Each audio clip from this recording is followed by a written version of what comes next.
Singga durga sakala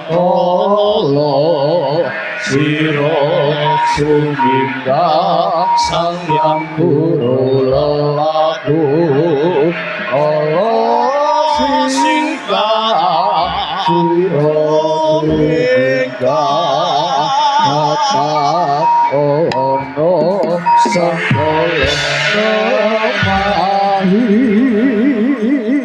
rikala semanten wekdal mekaripun agama Islam wonten ing Demak Bintoro.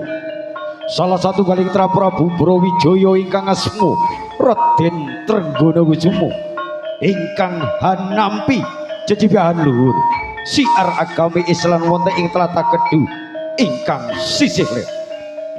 Wonten ing samadyaning raina Raden Trenggana Kusumo dalah para prajurit kendel sakwetawis wonten ing acara ombo ingkang saperlu tindakaken ibadah salat zuhur karana boten wonten ingkang kangge suci kanthi kasektenan Raden Trenggana Kusumo hangasta pusaka cis haru puspita saha keparipun Gusti ingkang hakarya jagat pusaka katancepaken ing Bantala sinareng sirnaning Sengkala setemah mejil tirta kang wening suhu malimpah-limpah tuyo awujud sendang ingkang aran Sendang Ayu Mong Gedhe.